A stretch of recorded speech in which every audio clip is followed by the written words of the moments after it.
Assalamualaikum girls. We'll continue chapter 13 today, and today we are going to discuss group 1 elements.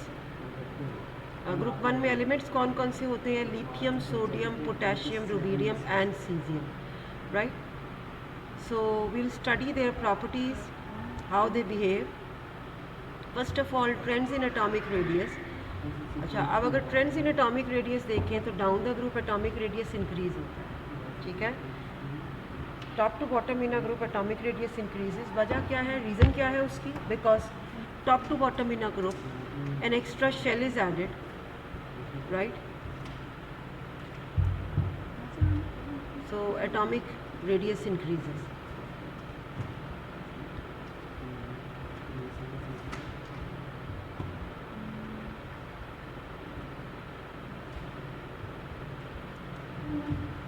Now next property which we'll discuss is ionization energy. What is ionization energy? Energy required to remove an electron from a gaseous atom is called ionization energy. ठीक है? तो अब ionization energy का trend, अब बेटा you keep on noting down the notes. Trends ionization energy में क्या है? Top to bottom in the group, ionization energy of group 1 elements decreases. वजह इसकी क्या है कि एज वी, रीज़न भी लिख लो साथ ही, as we move down the group atomic radius increases. As a result valence electron is far from the nuclear, so valence electron faces less nuclear attraction and therefore ionization energy decreases down the group. तो एक reason हो गई कि atomic size increase होने की वजह से जो वैलेंस इलेक्ट्रॉन है वो लेस न्यूक्लियर अट्रैक्शन फेस कर रहा है. और दूसरी रीज़न इसकी ये भी है कि सेकंड रीज़न क्या है कि top to bottom in the group shielding effect भी बढ़ रहा है, शील्डिंग इफेक्ट भी इंक्रीज हो रहा है. अच्छा, सेकंड आयनाइजेशन एनर्जी की अगर हम बात करेंगे, अगर हम एक ऑलरेडी यूनिपॉजिटिव आयन में से सेकंड इलेक्ट्रॉन रिमूव करना चाहें तो वो second ionization energy is higher as compare to first ionization energy. वजह उसकी क्या है, रीज़न क्या है? Because first electron is remove from a neutral atom whereas the second electron is remove from a positive ion, M plus cation. अब आ जाते हैं इलेक्ट्रोनेगेटिविटी. अच्छा, अब ये तो इलेक्ट्रॉन लूज़ कर रहे हैं, तो इलेक्ट्रॉन को अट्रैक्ट करना तो इनके लिए बिल्कुल ही पॉसिबल नहीं होगा, but still electronegativity decreases down the group. ठीक है, इलेक्ट्रोनेगेटिविटी की वैल्यूज़ इनकी बहुत कम होंगी. बस ये सारा इतना हमने डिस्कस नहीं करना, बस ये ध्यान में रखना कि इलेक्ट्रोनेगेटिविटी वैल्यूज़ बहुत कम होंगी. अब आ जाते हैं melting points. So as we go down the group, melting and boiling point both decreases. ठीक है, अब बेसिकली मैं आपको बताऊं कि these are the metals which are very soft. ये सॉफ्ट होते हैं, ठीक है. आमतौर पे आपने देखा होगा कि मेटल्स टफ होती हैं, लेकिन अल्कली मेटल्स आर सॉफ्ट. और वजह उसकी क्या है कि they have one electron in their valence shell. So as a result, due to one electron in their valence shell, their metallic bond, they form unipositive metal ion, and metallic bond in them is not very strong. ठीक है.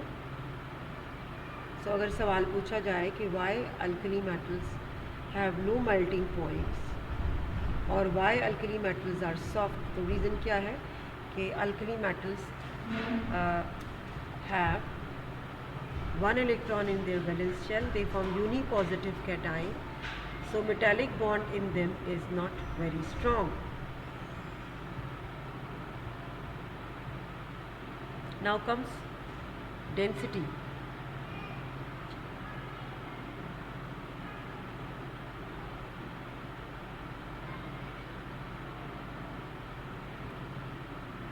Densities भी इनकी low होती हैं क्योंकि इनके large atomic volumes हैं.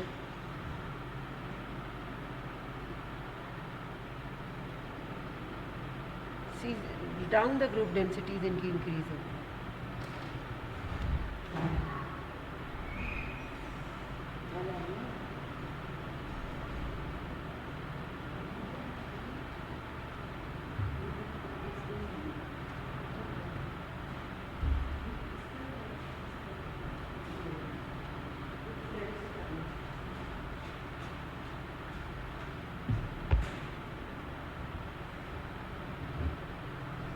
Okay, reactivity with water.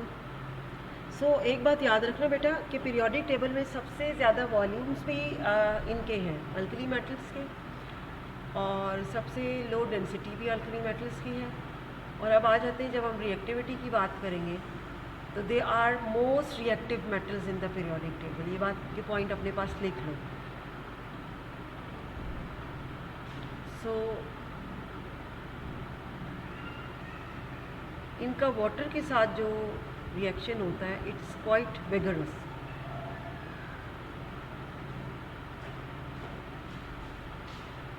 And they are extremely soft and readily fused. Extremely soft क्यों है?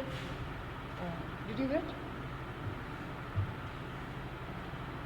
एक्सट्रीमली सॉफ्ट क्यों है? अगेन मेटालिक बॉन्ड इनका वीक है, इसलिए एक्सट्रीमली सॉफ्ट है।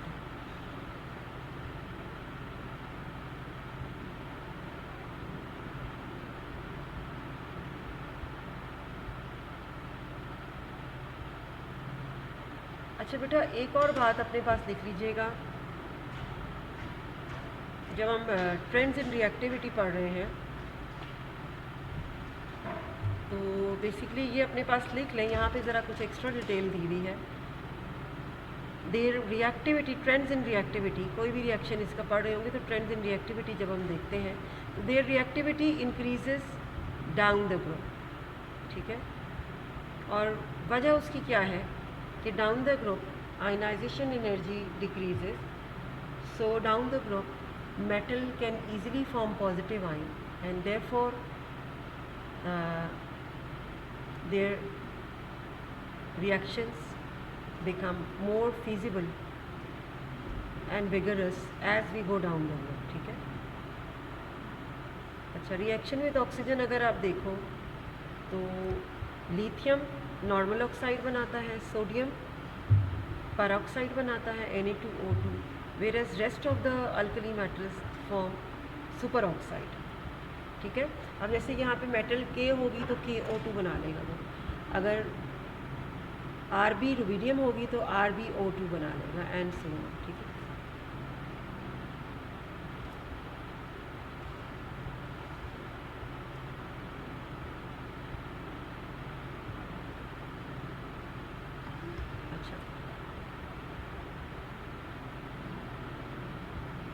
अब आ जाते हैं how do normal oxides react with water. So basically normal oxides are having O-2 ion. So when it combines with water, it gains a proton from water. ये water के पास दो हाइड्रोजन है, एक H पॉजिटिव ये shift हो जाएगा O-2 पे। So O-2 पे जब H पॉजिटिव शिफ्ट हो जाएगा तो -2 से उसका चार्ज -1 हो जाएगा एंड इट फॉर्म्स OH-, और यहाँ से प्रोटॉन चला गया तो what is left behind is OH-।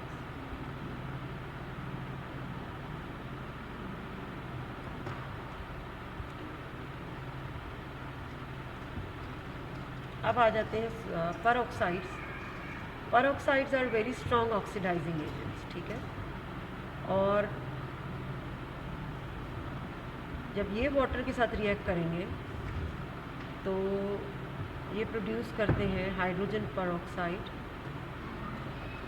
और साथ में ऑक्सीजन गैस, और ये इसके ऊपर -2 चार्ज है, 2 ऑक्सीजन पे -2 चार्ज। ठीक है।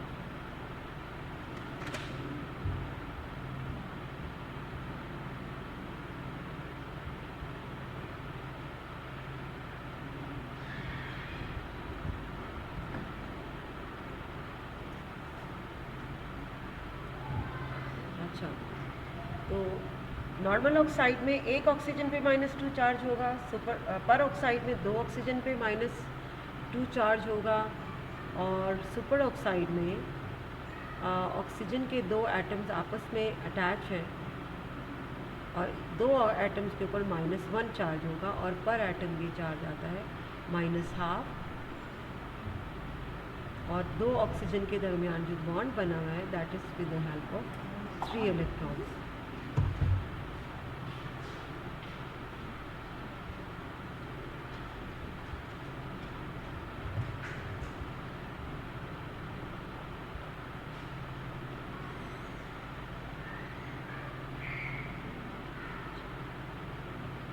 अब आ जाते हैं ऑक्साइड्स का वाटर और डाइल्यूट एसिड्स के साथ रिएक्शन। तो ये अगर नॉर्मल ऑक्साइड है तो वो तो सिंपल हाइड्रोक्साइड फॉर्म कर लेगा XOH।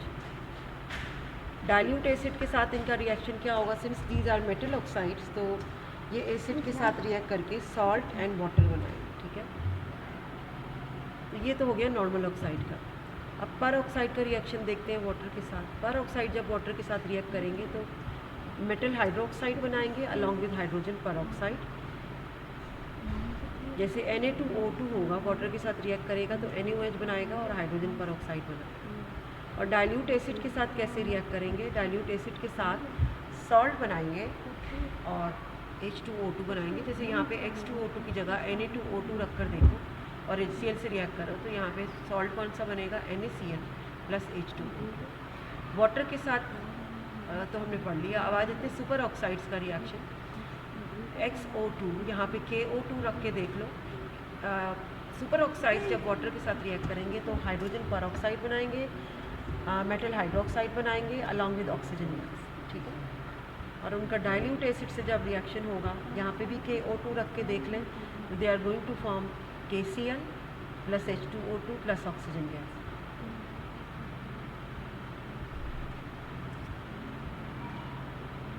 Now reaction of elements with chlorine. सो यहाँ पर अगर मैं कोई भी मेटल लूँगी ग्रुप 1 की, that is going to give us MCl type chlorides. आप यहाँ पे मेटल को M से रिप्रेजेंट कर लें अगर आप X से कंफ्यूज हो रहे हैं। M plus Cl2 gives us MCl, right.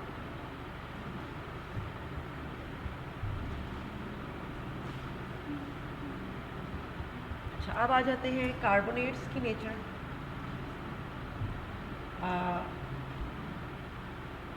जो ग्रुप 1 के मेटल कार्बोनेट्स हैं दे आर स्टेबल। ठीक है, और इनमें एक जो डिफरेंस है वो लिथियम की प्रॉपर्टीज़ का हो सकता है। ठीक है, so carbonates M2CO3 and bicarbonates MHCO3 are highly stable to heat, यानी आप इनको हीट करेंगे तो they will not break down. और down the group stability of carbonates increases. ठीक है, और नाइट्रेट्स जो है वो डिकम्पोज हो जाते हैं हीटिंग पे और वो बनाते हैं सॉल्ट, नाइट्राइट सॉल्ट और ऑक्सीजन गैस। जैसे सोडियम नाइट्रेट है वो डिकम्पोज होगा तो NaNO2 बनाएगा और ऑक्सीजन गैस बनाएगा। और अगर यहाँ पे जो है वो पोटेशियम नाइट्रेट है तो वो डिकम्पोज होगा तो KNO2 प्लस ऑक्सीजन गैस बनाएगा। यहाँ पे भी लिथियम नाइट्रेट का एक्सेप्शनल बिहेवियर है, कार्बोनेट्स में भी लिथियम कार्बोनेट का एक्सेप्शनल बिहेवियर है। ठीक है, अब आ जाते हैं polarisability of the positive ion. अच्छा, अब बेसिकली कितना ज़्यादा पोलराइजेबिलिटी को हम कैसे कह सकते हैं कि आपको पता है जब ऑपोजिटली चार्ज आइंस एक दूसरे को अट्रैक्ट करते हैं तो आयनिक बॉन्ड बनता है। अब अल्कली मेटल्स पे पॉजिटिव +1 चार्ज है। ठीक है, so when they will approach a negative ion, so what they are going to do, negative ion का इलेक्ट्रॉन जो स्ट्रक्चर है वो डिस्टॉर्ट हो जाएगा। ठीक है, so this distortion in electronic structure of negative ion will result in covalent character of the ionic bond. ठीक है, so अगर हम पोलराइजेबिलिटी देखेंगे तो सिंपली पोलराइजेबिलिटी को आप कैसे डिफाइन कर सकते हो, लिख लो अपने पास। Polarizability is distortion of electron cloud by positive ion. और पॉजिटिव चार्ज, ठीक है। So smaller the ion, more is the polarizability, ठीक है, and larger the ion, less is the polarizability. So down the group, क्योंकि size बड़ा हो रहा है तो पोलराइजेबिलिटी डिक्रीज। और सबसे ज़्यादा पोलराइजेबिलिटी कौन से आयन की होगी? सबसे ज़्यादा पोलराइजेबिलिटी होगी लिथियम आयन, ठीक है। अब आ जाते हैं फ्लेम टेस्ट। फ्लेम टेस्ट बेटा ये हमने लैब में भी करना है, तो I explain you this flame test in laboratory when we will do, ठीक है।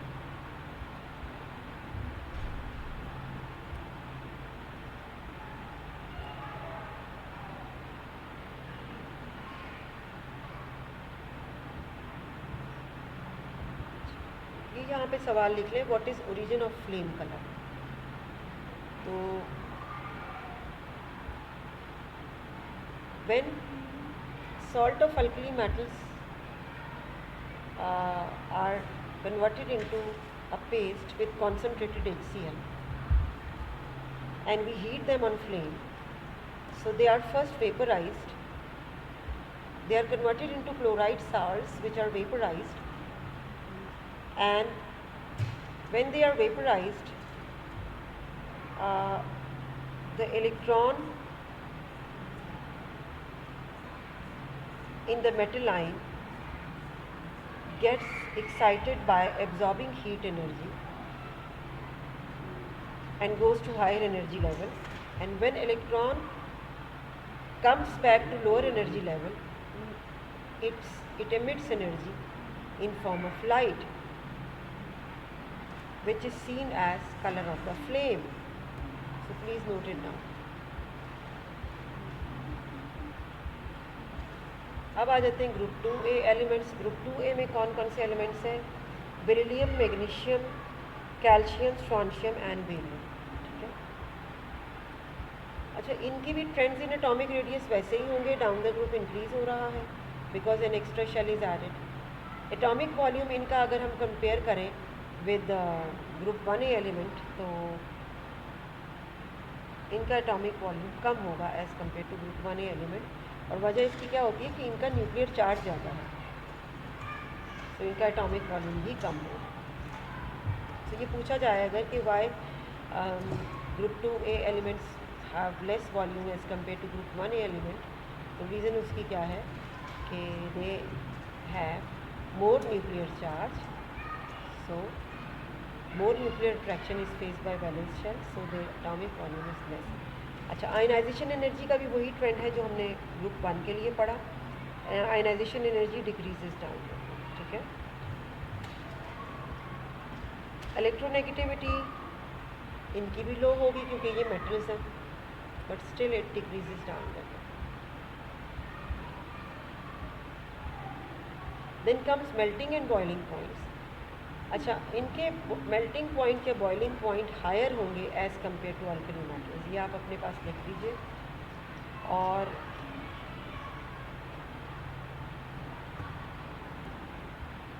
अगर आप देखो तो ट्रेंड ये है कि सबसे ज़्यादा बेरिलियम का है, then magnesium, then calcium, then strontium. Strontium की स्लाइटली लो हो गई और बेरियम की भी स्लाइटली लो हो गई है। तो बेसिकली बेरिलियम का सबसे ज़्यादा क्यों है? क्योंकि बेरिलियम का की पोलराइजेबिलिटी बहुत ज़्यादा होगी, बेरिलियम का मेटालिक बॉन्ड स्ट्रॉन्ग होगा, ठीक है, दैट्स वाई। अब आ जाते हैं रिएक्टिविटी। तो रिएक्टिविटी इनकी इंक्रीज़ होगी डाउन द ग्रुप, ठीक है, the reactivity increases down the group. तो इसीलिए बेरिलियम का कोई रिएक्शन नहीं हो रहा वाटर के साथ। मैग्नीशियम का वाटर के साथ हो रहा है, लेकिन हॉट वाटर के साथ, स्टीम के साथ, ठीक है। कैल्शियम, स्ट्रॉन्शियम और बेरियम ज़्यादा रिएक्टिव होंगे, so they can react with cold water also, ठीक है। और वो भी प्रोडक्ट वही बनाएंगे, metal hydroxide along with hydrogen gas, ठीक है।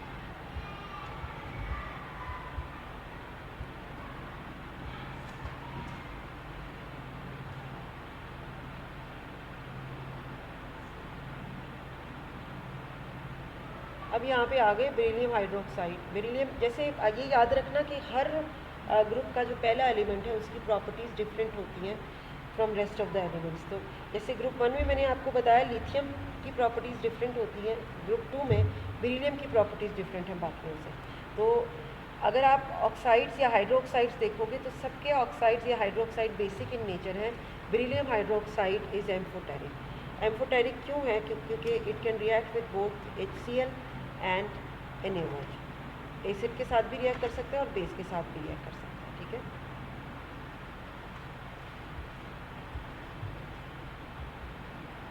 अच्छा, और हाइड्रोक्साइड्स की अगर हम सॉलिबिलिटी देखें तो वो भी डाउन द ग्रुप इंक्रीज होती है। Solubility of hydroxide increases down the group, ठीक है। So beryllium hydroxide least soluble है। मैग्नीशियम हाइड्रोक्साइड की सॉलिबिलिटी उससे ज़्यादा है। कैल्शियम हाइड्रोक्साइड की बहुत ज़्यादा है मैग्नीशियम हाइड्रोक्साइड के मुकाबले में, ठीक है। And so on, it must be 10⁻⁻⁴।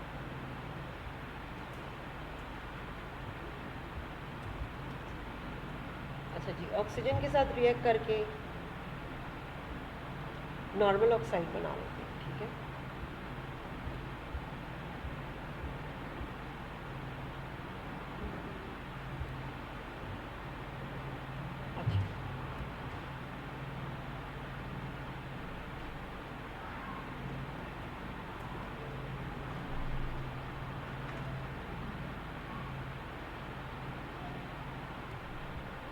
अच्छा, यहाँ पे एक और सवाल आपसे पूछा जा सकता है, why beryllium oxide is different as compare to other oxides of group 2 elements. तो इसकी वजह क्या है कि बेरिलियम ऑक्साइड एक तो कोवलेंट होता है, जाहिर है इसका साइज़ छोटा है तो it causes more distortion in Ni, और उसकी वजह से जो है ये पॉलीमेरिक स्ट्रक्चर भी बना लेता है, कोवलेंट कैरेक्टर भी आ जाता है। So that is why it is different from other oxides. बाकी सारे के सारे जो ऑक्साइड्स हैं वो बेसिक हैं, एनायनिक हैं, और बेरिलियम ऑक्साइड कोवलेंट है और एम्फोटेरिक। अच्छा, पर ऑक्साइड प्रिपरेशन के लिए हमने क्या करना है, नॉर्मल ऑक्साइड को ऑक्सीजन के साथ हीट करेंगे तो वी कैन प्रिपेयर पर ऑक्साइड। नॉर्मल ऑक्साइड का फार्मूला है BaO और पर ऑक्साइड का फार्मूला है BaO2, ठीक है।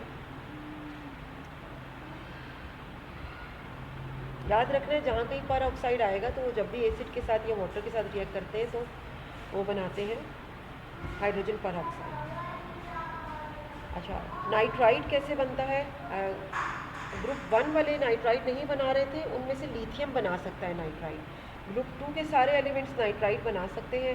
कैल्शियम जब नाइट्रोजन के साथ रिएक्ट करता है तो calcium donates electrons to nitrogen, nitrogen gains electron. So basically किस तरह का नाइट्राइड बनेगा? नाइट्राइड की वैलेंसी होती है -3, कैल्शियम की होती है +2। तो आप अगर क्रॉस मल्टीप्लाई करोगे तो Ca3N2 कैल्शियम नाइट्राइड का फॉर्मूला। नाइट्राइड पे कितना चार्ज होता है? N-3, ठीक है। अब आ जाते हैं solubilities of hydroxide, sulphates and carbonates. Hydroxides की solubility down the group increase होती है, ठीक है। मैग्नीशियम हाइड्रोक्साइड स्पेरिंगली सॉल्युबल है, ठीक। Calcium hydroxide lime. अच्छा, मैग्नीशियम हाइड्रोक्साइड की सस्पेंशन को आपको पता है कि मिल्क ऑफ मैग्नीशिया भी कहते हैं, and it is used to treat the acidity of stomach. Calcium hydroxide lime water भी कहते हैं, ठीक है। तो calcium hydroxide is more soluble than magnesium hydroxide. Barium hydroxide की सॉलिबिलिटी और ज़्यादा हो जाएगी। अब आ जाते हैं सल्फेट्स। हाइड्रोक्साइड्स की सॉलिबिलिटी इंक्रीज हो रही थी डाउन द ग्रुप, सल्फेट्स की सॉलिबिलिटी डिक्रीज होगी डाउन द ग्रुप, ठीक है। सॉलिबिलिटी ऑफ कार्बोनेट्स भी डिक्रीज होगी डाउन द ग्रुप, ठीक है।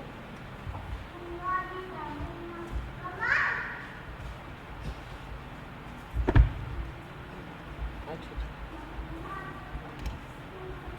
अब ये इम्पॉर्टेंट है friends in thermal stability of carbonates and nitrates.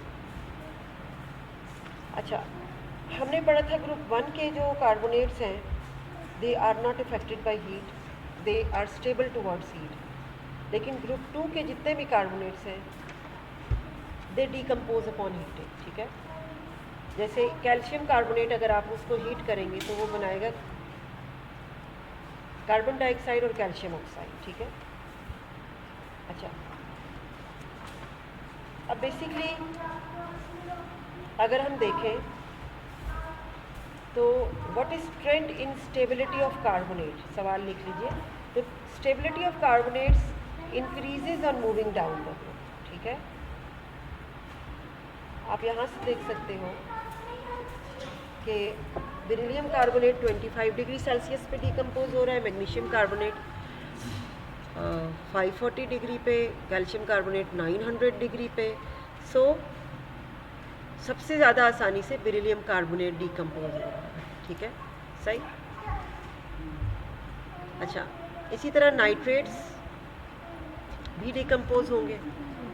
अच्छा, इनके नाइट्रेट का ग्रुप 2 के नाइट्रेट्स का डिकम्पोजिशन पैटर्न डिफरेंट है as compare to group 1 nitrate decomposition. Group 1 के नाइट्रेट डिकम्पोज होके बना रहे थे oxygen gas along with metal nitrite, और यहाँ पर ग्रुप 2 के जो नाइट्रेट्स हैं ये डिकम्पोज होके बनाएंगे मेटल ऑक्साइड और साथ में नाइट्रोजन डाइऑक्साइड और ऑक्सीजन गैस, ठीक है। डाउन द ग्रुप इनकी स्टेबिलिटी नाइट्रेट्स की भी इंक्रीज हो रही है।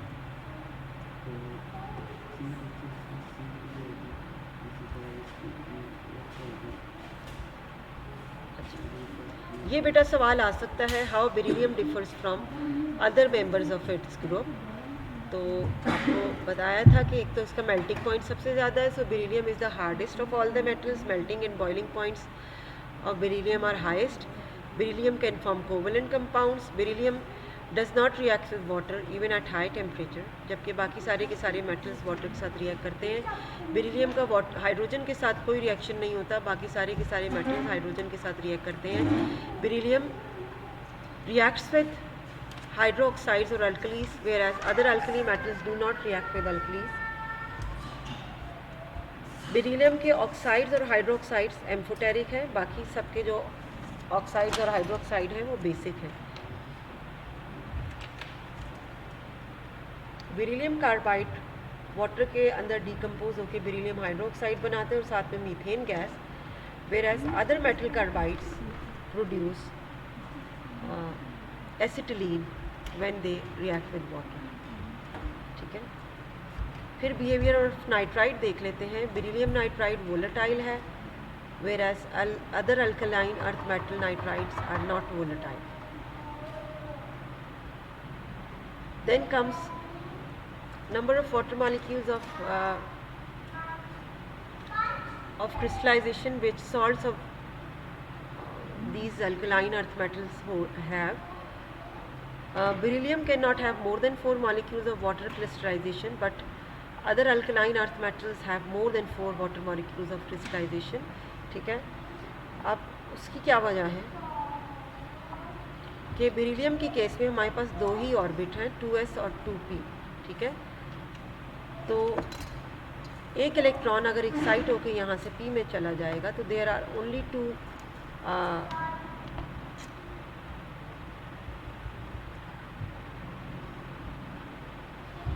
वेकेंट ऑर्बिटल्स अवेलेबल, और अगर बेरिलियम दोनों इलेक्ट्रॉन लूज कर देगा तो there are 4 vacant orbitals available. So water of crystallization basically vacant orbitals के साथ आके कोऑर्डिनेट कोवेलेंट बॉन्ड बनाता है। तो there are 4 vacant orbitals, so it can hold 4 water molecules, ठीक है। ऑन द अदर हैंड अगर हम बाकी अल्कलाइन अर्थ मेटल्स को देखें तो अब उनके पास 3s होता है, 3p होता है और 3d ऑर्बिटल्स होते हैं, ठीक है। सो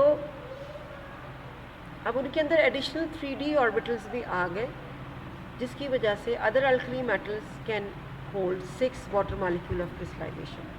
उनके पास 2-3d ऑर्बिटल्स भी आ जाते हैं, ठीक है। जबकि बेरिलियम के पास सिर्फ 4 वेकेंट ऑर्बिटल्स हैं, 2s और 2p के 3 ऑर्बिटल्स, तो टोटल 4 वेकेंट ऑर्बिटल्स हैं।